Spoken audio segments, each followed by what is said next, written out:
332496 on page 3. Which one? Mr. Blandino? Mr. Blandino, sir, you need to have a seat. I'm requesting to appear Amicus Curiae on behalf of Sir, no, you cannot. Mr. Aparcio. And if I'm denied, I'd like to have it denied on the record. All right. I'm not being escorted out. I want to You're done. I want to let us know. Just to be clear, Mr. Sheets, you are counsel of record in this case, right? I am there. Okay. You are not requesting any assistance from Mr. Blandino.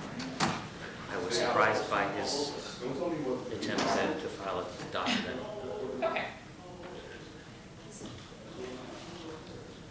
Right, so this is on for a motion to reconsider the denial of the motion to disqualify Judge Smith.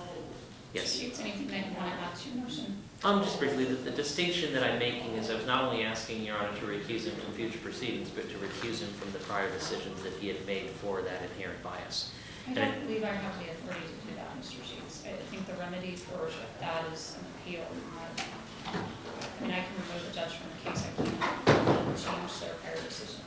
Well, I think the concern is that if we're removing him based on alleged bias that came during the course of that decision, then the determination of bias is imperative to ensure that the client receives due process from the very beginning. I understand what you're saying, but I don't think that's within the limited scope of what I do when I consider a motion to disqualify.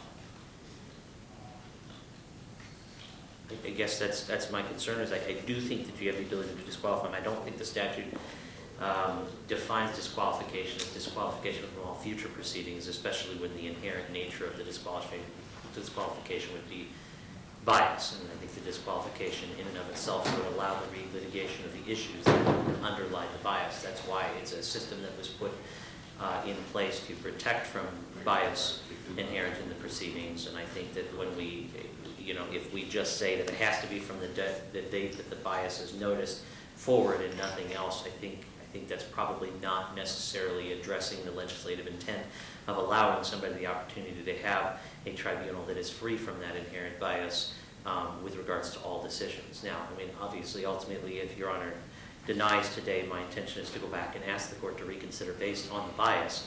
The state will then argue that the denial here is tantamount to the finding of non-bias, and then we'll have an issue there ultimately. Well, no, I didn't make any finding at all because I don't need to at this point because Judge Smith is not here anymore. So, I don't.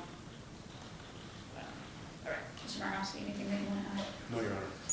Okay, so the motion for reconsideration is denied, and do you need a date in, it looks like you have a calendar call on the 31st. Yes, we do. Okay.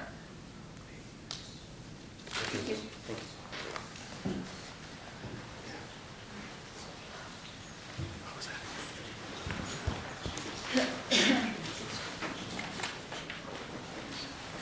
State of Nevada versus Angelo Ferguson.